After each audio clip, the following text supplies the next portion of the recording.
Hello everyone. पिछली video में हम लोगों ने डीपीएसपी के जितने भी यूपीएससी सिविल सर्विसेज के प्रीवियस ईयर थे उनको ख़त्म कर दिया था। आज की वीडियो में यूपीएससी के द्वारा जो दूसरे एग्ज़ाम कंडक्ट कराए जाते हैं उसमें डीपीएसपी से रिलेटेड जितने भी प्रीवियस ईयर आए हैं उनको हम लोग ख़त्म करेंगे। तो पहला क्वेश्चन हमारा बोल रहा है कि which of the following article of a constitution provides the mandate for implementation of UCC in India.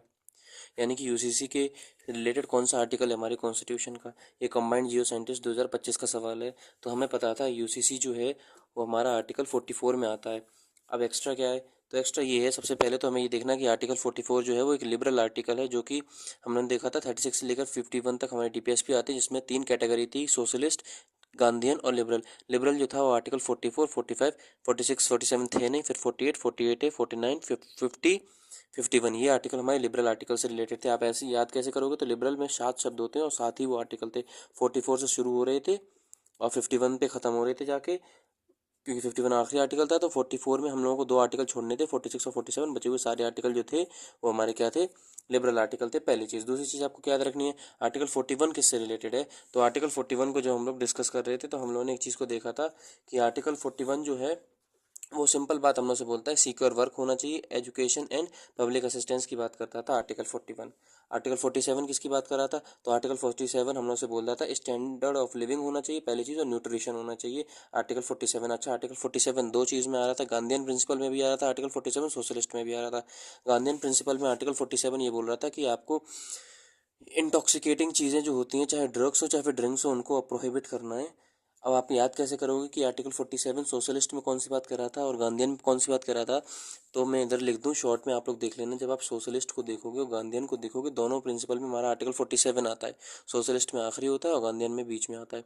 तो सोशलिस्ट में एक बात बोलता है आर्टिकल 47, जिसको हम लोग जानते हैं क्या, कि स्टैंडर्ड ऑफ लिविंग होना चाहिए और न्यूट्रिशन की बात होगी। अब स्टैंडर्ड प्लस न्यूट्रिशन, ऐसे आप लोग याद कर लो इसको। अब न्यूट्रिशन तभी होगा कब, जब इंसान ना ही ड्रग्स ले और ना ही कोई इंटॉक्सिकेटिंग ड्रिंक्स ले, तभी तो इंसान को न्यूट्रिशन मिलेंगे। तो आप ऐसे याद कर लेना कि आर्टिकल 47 दो बातें करेगा, एक तो standard of living and nutrition. अब न्यूट्रिशन कब मिलेंगे, जब वो ड्रग्स या फिर जो इंटॉक्सिकेटिंग ड्रिंक्स हैं उनका उपयोग ना करे। तो ये हमारा आर्टिकल 47 था। अगला आर्टिकल 51 किसकी बात करता है, तो आर्टिकल 51 जो होता है वो इंटरनेशनल पीस की बात करता है। अगला क्वेश्चन नंबर हमारा बोल रहा है 2, कि which of the following with respect to DPSP are incorrect. यानी डीपीएसपी से रिलेटेड कौन सी बात गलत है। ये भी हमारा कंबाइंड साइंटिफिक जियो साइंटिस्ट 2025 का सवाल है। पहला बोला है डीपीएसपी से रिलेटेड कौन सी बात गलत है, तो पहला not enforceable in court of law, भैया ये तो सही बात है, यानी कि ये ऑप्शन नहीं होगा। अगला they are enforceable in court, therefore they are fundamental for governance of a country. तो बस यहीं रोक दो भैया, यही बात जो है वो गलत है, यानी कि गलत होते हुए ये ऑप्शन कैसा हो गया, सही हो गया। देखो जब हम लोग डीपीएसपी को देख रहे थे तो डीपीएसपी में उन्होंने क्या बात देखी थी, आर्टिकल 37, कि they are fundamental for governance of a country and DPSP are non justiciable in nature. यानी कि नॉन जस्टिशिएबल होगा तभी तो ये कोर्ट में इन्फोर्सिबल नहीं होगा। फंडामेंटल राइट हमारे फंडामेंटल राइट्स जो हैं हमारे, वो जस्टिशिएबल है, यानी कि वो इन्फोर्सिएबल हैं कोर्ट में। लेकिन डीपीएसपी कैसी है, नॉन जस्टिशिएबल है, यानी कि नॉन इन्फोर्सिएबल है। तो यानी कि इसका ऑप्शन कौन सा होगा, बी, सही होते हुए गलत होते हुए सही हो जाएगा। अगला अगला और उसके ऑप्शन क्या बोल रहा है, अगला इसका ऑप्शन बोल रहा है it envisions a social order where inequality of income are minimise. ये बात सही है। It thrives for equal pay for equal work for both man and women. ये इक्वल पे और इक्वल वर्क की बात करता है आर्टिकल 39, और ये आर्टिकल 38 था, यानी कि दोनों बातें भी सही हैं, इसलिए ऑप्शन होगा नहीं, और ये वाली बात गलत है, इसलिए सही ऑप्शन होगा। अगला क्वेश्चन हमारा 3 क्या बोल रहा है, which of the following statement regarding right to have a legal aid is और आर करेक्ट। यानी कि right to have a legal aid जो कि हमारा आर्टिकल 38 होता है, उससे रिलेटेड कौन सी बात सही है, कौन सी बात गलत है।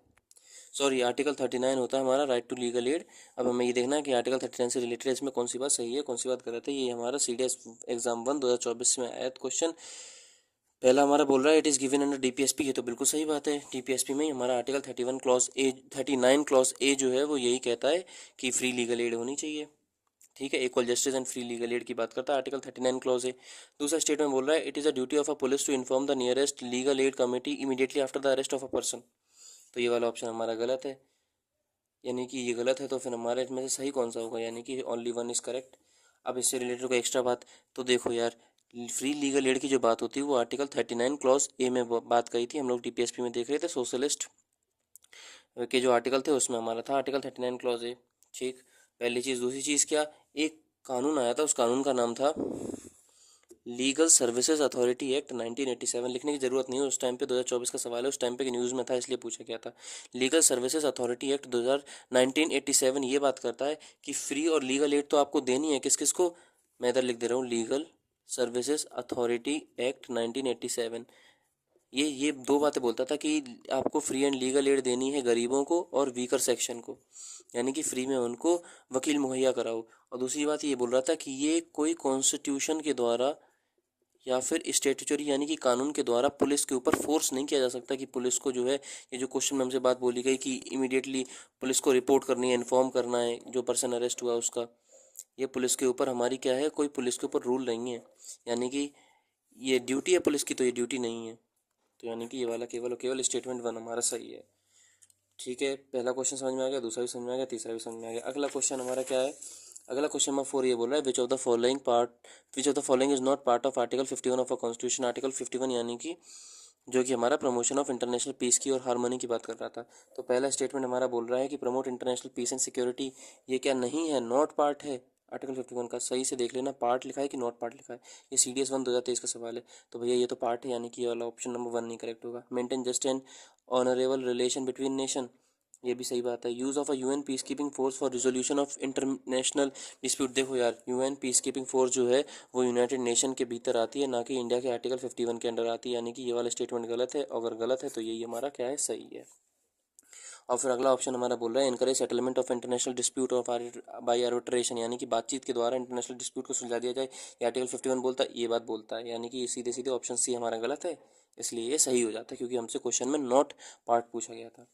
अगला क्वेश्चन नंबर 5 हमारा बोल रहा है article 43 of Indian constitution enjoins the state to endure through legislation or economic organization for payment for which of the following wages. अरे यार आर्टिकल 43 सिंपल बात हम लोग से एक बोलता है, लिविंग वेजेस की बात होगी, तो सीधी सीधी बात है लिविंग वेजेस हमारा कौन सा ऑप्शन है, ऑप्शन नंबर ए हम लोग देख लेंगे, जो कि EPFO APEC एग्जाम 2023 का सवाल है। तो हम लोग आर्टिकल 43 को देख रहे थे, जो कि हमारे इंडियन कॉन्स्टिट्यूशन का सोशलिस्ट से भी रिलेट कर रहा था और गांधीयन से भी रिलेट कर रहा था, लेकिन हम लोग को इसमें जो वेज की बात बोली गई, इसका मतलब सीधी सीधी बात है सोशलिस्ट प्रिंसिपल से पूछा गया। तो आर्टिकल 43 अभी मैंने आपको बताया था कुछ देर पहले कि आर्टिकल 43 जो बात करता है वो हमारा सिक्योर, आर्टिकल 43 हमारा सिक्योर लिविंग वेजेस की बात करता है और स्टैंडर्ड और लिविंग की बात करता है। तो यानी कि सीधी सीधी बात है लिविंग वेजेस होगा, मिनिमम वेज की बात नहीं कही, नहीं फेयर वेजेस की बात कही गई, नहीं नीड बेस्ड मिनिमम वेज की बात कही, लिविंग वेज की बात कही गई, आर्टिकल 43 में बता चुका हूँ।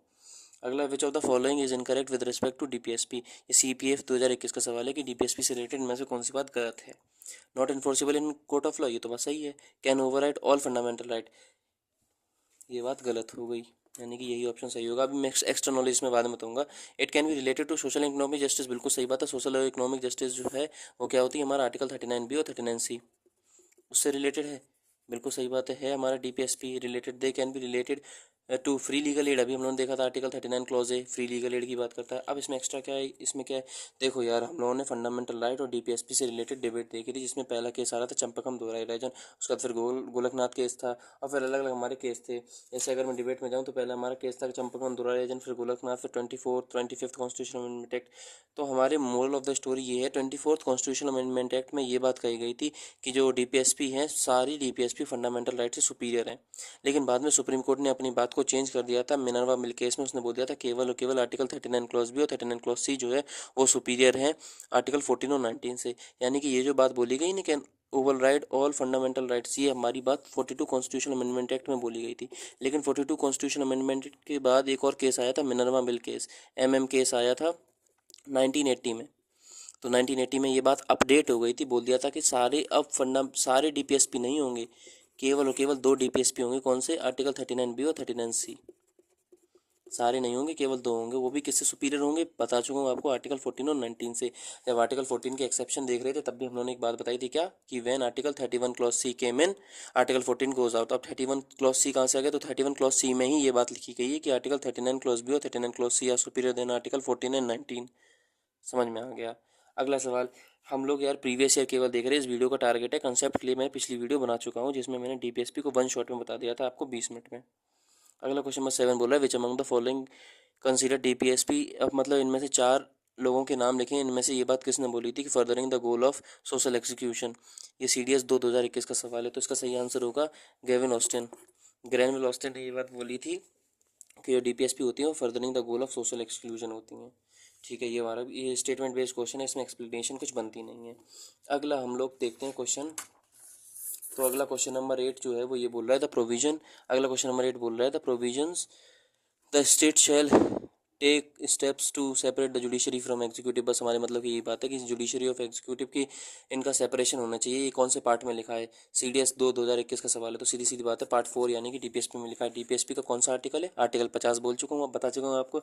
Article 50 separation of judiciary from executive की बात करता है। आर्टिकल 51 जो है वो हमारे इंटरनेशनल पीस की बात करता है। और आर्टिकल 49 जो है यानी कि आर्टिकल 49 जो है वो हमारा जो मॉन्यूमेंट्स होते हैं उनकी प्रोटेक्शन की बात करता है। अब आर्टिकल 4 तो हमें समझ में आ गया, डीपीएसपी है। आर्टिकल 5 क्या है? यूनियन है। आर्टिकल 6 क्या है? स्टेट है। और आर्टिकल 7 क्या है? आर्टिकल 7 में पार्ट बी जो था हमारे शेड्यूल 1 में जो स्टेट्स थी उनकी बात करता है, जो कि 7th कॉन्स्टिट्यूशनल अमेंडमेंट एक्ट के द्वारा हटा दिया गया है। एक्स्ट्रा बातें क्या है? हमारे कॉन्स्टिट्यूशन में टोटल 25 पार्ट हैं। शुरुआत में 22 पार्ट थे, 3 पार्ट को बाद में जोड़ा गया था, बल्कि जोड़ा 4 को गया था, एक को हटा दिया गया था 7वें वाले को, यानी कि 26 - 1 तो 25 पार्ट बचे थे। ये मैंने सारे इंडियन कॉन्स्टिट्यूशन के जितने भी पार्ट्स होते हैं उसका एक शॉर्ट बनाया था, आप लोग उसमें जाके देख लो। वैसे भी यूपीएससी सिविल सर्विसेज हो या फिर CDS हो, पार्ट से रिलेटेड सवाल पूछी जा रही है, यानी कि अब हमें ये भी याद रखना है कि कॉन्स्टिट्यूशन का कौन सा पार्ट कौन से आर्टिकल से रिलेटेड है और कौन सा उसमें बात कही गई है। अगला क्वेश्चन नंबर 9 बोल रहा है who describe the DPSP as noble feature of Indian constitution. तो देखो हम लोगों ने पिछला क्वेश्चन नंबर 8-7 देखा था ग्रैनविल ऑस्टिन से रिलेटेड। क्वेश्चन नंबर 7 हम लोगों ने ग्रैनविल ऑस्टिन से रिलेटेड देखा था। क्वेश्चन नंबर 9 ये बोल रहा है कि डीपीएसपी को noble feature of Indian constitution किसने कहा था? ये एनडीए 2021 का सवाल है। तो सीधी सीधी बात हमको इसका आंसर है डीपीएसपी। पता है कि डीपीएसपी को noble feature of Indian constitution Baba Saheb Ambedkar ने बोला था। और उन्होंने एक और बात बोली थी क्या? कि DPSP are non justiciable in court of law but they are justiciable in court of people. हम लोग पढ़ चुके हैं डीपीएसपी के 1 शॉट में। अगली चीज़ क्या? अच्छा, और डीपीएसपी से एक्स्ट्रा बातें क्या हो सकती है कि आर्टिकल 36 से लेकर 51 तक होता है, आयरिश कॉन्स्टिट्यूशन से बोरो लिया है हम लोगों ने, part 4 of the Indian constitution में है, they are non justiciable in nature. और डीपीएसपी को क्या बोला जाता था गवर्नमेंट ऑफ इंडिया एक्ट 1935 में? तो गवर्नमेंट ऑफ इंडिया एक्ट 1935 में डीपीएसपी को इंस्ट्रूमेंट ऑफ इंस्ट्रक्शन बोला गया है। अगला क्वेश्चन नंबर 10 क्या बोल रहा है? Which of the following DPSP was added by 42 constitutional amendment act.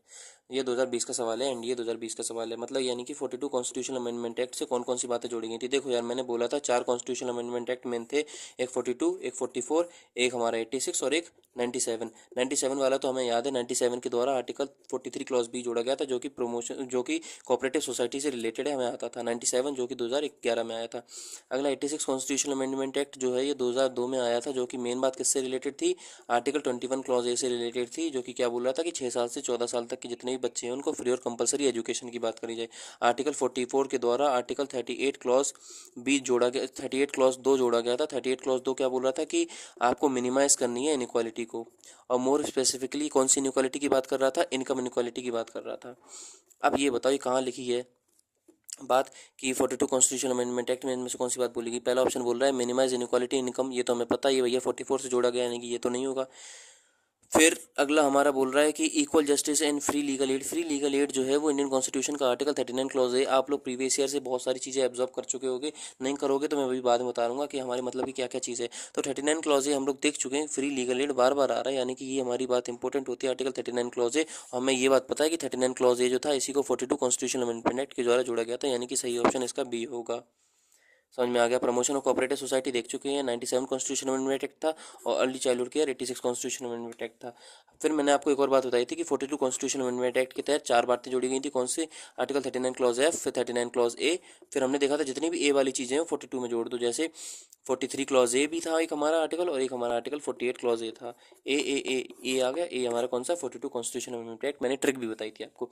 ये तो हम लोगों ने देख लिया कि डीपीएसपी में 4 बार संशोधन हुए थे, 42 कॉन्स्टिट्यूशन अमेंडमेंट, 44 कॉन्स्टिट्यूशन अमेंडमेंट, 86 और 97। 97 से 43 क्लॉज भी, इससे हमारा 21 क्लॉज है, इससे हमारा आर्टिकल 38 क्लॉज 2, इससे 48 क्लॉज है, फिर ए फिर ए फिर एफ। ये तो हमारा हो गया। अब यार देखो डीपीएसपी से मैंने क्या क्या सीखा है, आप लोगों ने क्या क्या सीखा मुझे कमेंट करके बताना। पहली चीज़, डीपीएसपी से स्टेटमेंट बेस्ड क्वेश्चन आ रहे हैं। For example noble feature of Indian constitution किसने बोला था? या फिर हम लोग क्या कहते हैं कि furthering the goal of social exclusion किसने बोला? यानी कि सीधे कथनी आपसे बोल दी जाएगी और पूछा जाएगा कि किसने बोला था, पहली चीज़।